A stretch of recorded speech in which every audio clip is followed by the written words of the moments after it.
Welcome to New Horizons. If you do have a mobile phone, if you'd like to put it on silent, please, thank you. Right, absolutely massive welcome back to Ian Crane with Humanity versus Insanity, the fight back. Veteran of the anti-fracking opposition, long-term resident of the Barton Moss protest camp and regular presenter on the UK column. Ian highlights the corporate agenda being foisted upon us in ever-increasing ways. Large corporations are for profit first, everything else second. On target tonight, the now fashionable zero contracts in the employment sector, benefits, if that's the right word, and debt. Also a possible solution, if enough of us are willing to re-educate and stand up. That's work, by the way. Ian's website is all the W's, ianrcrane.com. So please welcome the man himself, Ian Crane. Good evening, welcome. And I was saying to Jasmine here earlier that I've spoken at New Horizons, I think more often than I've spoken at any other venue around the UK. I think the first time I spoke here was almost 9 years ago in September of 2005. But actually today was the first time I've ever had to find my own way here. And so after coming here for 8 years, I've discovered tonight that Lytham and St Anne's are two different places. Needless to say, I went to the wrong one. Anyway, before I kick off, some of you have spoken to me tonight about the forthcoming event in 2.5 weeks' time. Humanity versus Insanity, same title as my talk tonight. This is Alternative View 5. Obviously by the name you can work out that we've had four previous events, the last one of which was actually 4 years ago. So this is the first event for 4 years. It's right in the heart of the country. It's at Daventry. It is a residential weekend, and what we're doing is bringing together who in my opinion are some of the most outstanding commentators on what is unfolding right now. And the whole idea of having the weekend is so that it's not just a case of a speaker gets up on the platform and then walks off. The speakers are going to be there for the whole weekend as well, so people can have a chat with them over breakfast, lunch, dinner, whatever, in the bar in the evening. But the whole idea is that it's more than just a conference. The whole idea is that people go away from this event motivated to actually do something. Because that's really the critical factor right now. As I'm sure you're already aware, I know I'm preaching to the converted, as it were, but what is happening right now just cannot continue. It cannot be sustained. And as I'm going to show you this evening, those who think they're the rightful rulers of a planetary fiefdom have one agenda, and they're working on the basis that our apathy is so great that even though we can see the direction in which they're moving this agenda, we won't actually be able to react against it. And that's our challenge. So we are very much in a space of humanity versus insanity. And on that note, right now, I'm actually bilocating, because at this very moment, I'm actually going out live on the UK column channel with the show by the same name of Humanity versus Insanity. Anybody seen this show online? Yeah. Oh, about 3. That's about right. So Google aren't messing with the figures then. It really is just 3. I started doing Humanity versus Insanity at the beginning of the year because, as many of you will know, for 2013 I focused entirely on the issue of hydraulic fracturing and fracking. And in fact, the first of my Fractured Future talks, which I did 94 last year around the country, I did here in New Horizons on February the 11th last year. 2 weeks after I met with the Quadrilla management team up at the Caravan Club. So there was a lot of people saying, Ian, you know, appreciate all the work you're doing on fracking, but what about all the other stuff that you've been talking about? You know, we need an update on those issues. Well, you know, I'm still going to focus on the fracking because, as you'll see as we go through the evening, I mean, that has to be an absolute priority. Not to the detriment of everything else, but it has to be a priority. Because, especially in this area, but I mean, if we don't nail this, if we don't nail the hydraulic fracturing issue, then I would argue that almost everything else is an irrelevance. Yeah, so it's a critical factor. And as we'll talk about later on in the evening, we have a very, very narrow window of opportunity to absolutely nail it. So anyway, not to leave the fracking issue out of it, so I have the second show, which I've actually been doing a little bit longer, called Fracking Nightmare, which has been going out since the end of last October. Actually, I know that the vast majority of people who watch, or who have been watching Fracking Nightmare, are the Greater Manchester Police, particularly the TAU. And for those of you that were here a little earlier, the film that I was showing was one of the videos that I recorded of escorting the convoys. And it's great to see a number of Barton Moss veterans here. Darren, Nikki, yeah. Sammy, yeah. I see you're not at Upton Holiday Camp then. Not yet. Okay. So yes, the Greater Manchester Police and Quadrilla and IGAS, because they want to find out, what our current thoughts are on the issue. But we know that YouTube doctor the numbers of any thing that's put up that goes somewhat against the establishment, because we've actually seen the YouTube numbers go down. So we have no real idea how many people are watching these programs.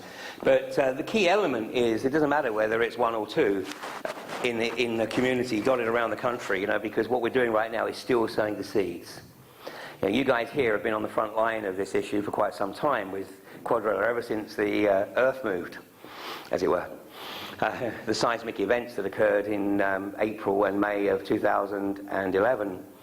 So you guys are very much in the front line, and of course Quadrilla are trying to get their bits back in the ground here. But by the end of this year, 64% of this country will be up for grabs. And at that point, I don't care whether people refer to it as NIMBYism. 64% of the country, though, with NIMBYs, gives us a great chance of shutting this down. So even if it takes until the fracking companies try and get in those areas, nonetheless, it's certainly not too late. So these shows are going out tonight. We've had a 3-week break. So the Humanity versus Insanity, the Crane Report, goes out at 7:30 on a Monday night, and Fracking Nightmare goes out at 9 o'clock on the UK column channel.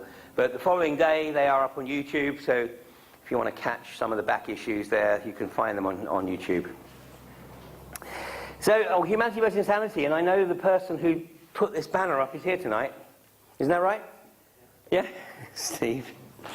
And I wasn't actually at Barton Moss on this particular day, but, I'd had it in my head that maybe I should sort of get a banner that says Fracking Nightmare or Humanity versus Insanity, but there was just so much else going on, I never got around to it. So thanks, Steve, for taking that initiative. So tonight, I'm not going to focus on fracking per se, because I did that a year ago.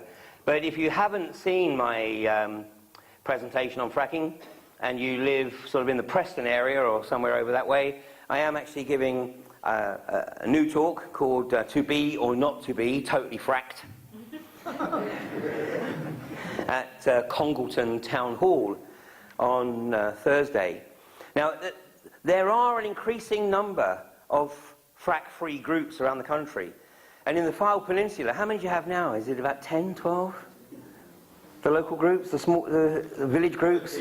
13. I mean, this is amazing. This is exactly, what we need to see. Because Quadrilla and the other companies, they can't handle these multiple groups. What they want to see is some umbrella group, so they only have to talk to one person. No, you've got to talk to 13 at least. 133 around the country. 133, okay. This is fantastic. Hopefully in a year's time, it'll be 10 times that. That's what we need. Small communities that operate totally autonomously. Now, in my talks, though, I try to do them separate from the frack-free groups. Because if something is advertised as frack-free, it pretty much gives it away. it pretty much gives away that what you're going to see is a talk that is anti-fracking.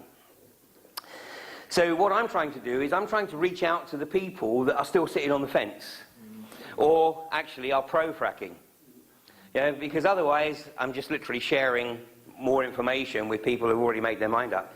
And our challenge, this is our real challenge, is to reach out to those people who are still undecided.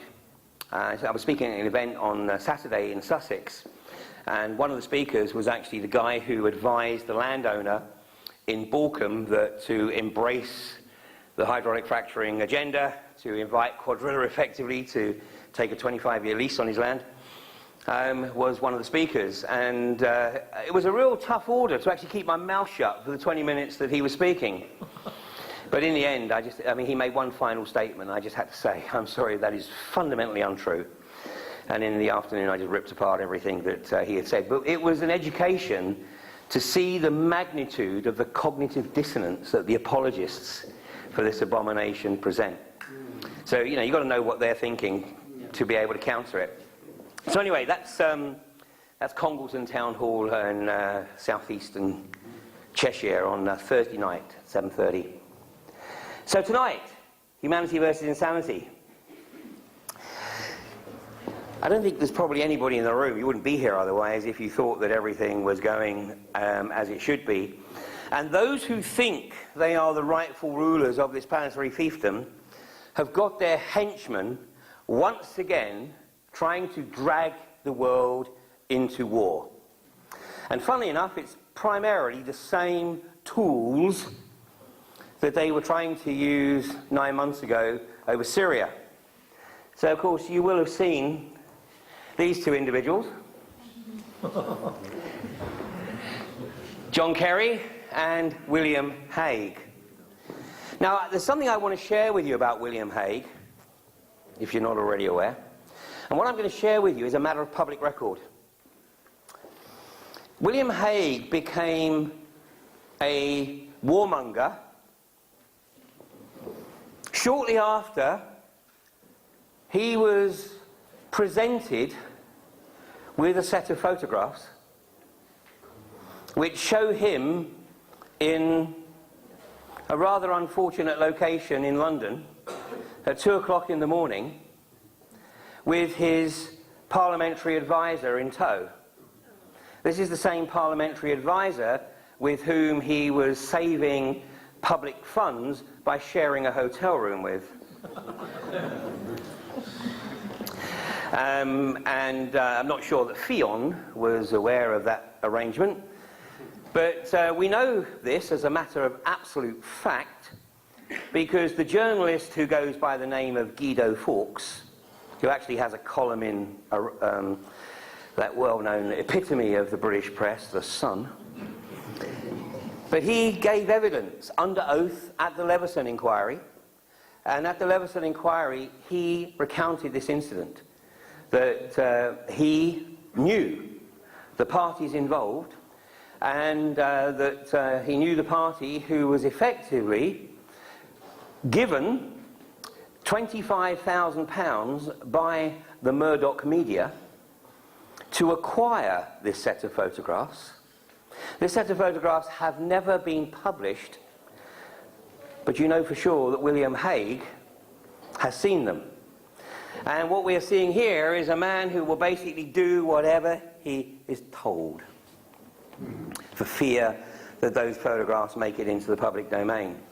Kerry, well, he's a member of Skull and Bones. As many of you remember, when he ran for the US presidency. And the fraternities in the US are historically constructed to ensure that people who get into positions of power in the industrial, military, government complex are effectively controllable. So there are two primary organizations in the US. One is Skull and Bones, which of course is directly associated with Yale. The other one is Scroll and Keys, which is directly associated with Harvard. And then they have another organization, which very few people have heard of, which effectively mops up everybody else. So in other words, anybody who goes to any other Ivy League university other than Yale or Harvard, but who is thought to have the appropriate qualities to be able to get into the industrial military complex, or senior echelons of the industrial military complex, are pulled into an organisation known as Phi Beta Kappa.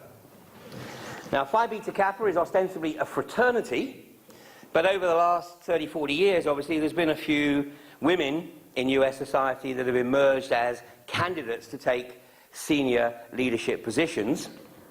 So if they demonstrate that they have the appropriate levels of testosterone, then they are inducted into Phi Beta Kappa. And so it shouldn't surprise you that the likes of Hillary Clinton and Condoleezza Rice are both members of Phi Beta Kappa. So pretty much, it doesn't matter what name you come up with. You Google any name you like at a senior level within the industrial, military, political complex in the US. If they went to Yale, they will be members of Skull and Bones. If they went to Harvard, they will be Scroll and Keys. If they went anywhere else, they will be Phi Beta Kappa. That's pretty much a given. In this country, it's not so narrow. Of course, currently, the organisation or the fraternity that has the ascendancy here is the Bullingdon Club. Yeah, the Bullingdon Club. So the likes of Cameron and Osborne and Boris Johnson, all members of the Bullingdon Club. Basically, these are the clubs that encompass Harrow, Eton, Oxford, Cambridge. That's why we have an inordinate amount of people at senior level in politics who are part of these organisations. No real surprise. And if you do manage, or anybody else manages to break in to this level, then they will be controlled in one way, shape or form. So, not too far away from here right now, there's something unfolding around Rochdale. Big Cyril. Big Cyril. And Greater Manchester Police are going to conduct an investigation. Give me a break. I think we know the result of that already, don't we? No, Cyril, no. No, Cyril, no. Lot of rumour, but no hard evidence. Right. Well, you know, this is part of the unravelling. One of the people that will be at AV5 has become a good friend of mine over the last 5 years. In fact, I first met him at AV2. He is still in the Metropolitan Police, but only just. He's actually told them now that he wants to resign, and they're getting a little bit worried. The reason they're worried is because 7 years ago, he was tasked with investigating systemic child abuse in care homes in the Metropolitan Police area of London. So over 2 years, he visited every single care home in the metropolitan area. And he was able to ascertain that there was indeed systemic abuse. And basically what was happening is that particularly on a Friday night, the young men and women in these homes, anything from sort of 12 upwards, they would disappear and they would be being looked after by members of the establishment over the weekend. So, after 2 years, my friend wrote the report. He had a team, but they wrote the report. And he hadn't taken any vacation. He was on a mission. He was so motivated to get to the root of this and to get the investigation rolling to the next level. He wrote the report and he went away on vacation with his family. And when he came back, he said, Ian, I realised there was a problem because when I came back, there was somebody sitting in my office and I've never seen that much brass down at this level in the police.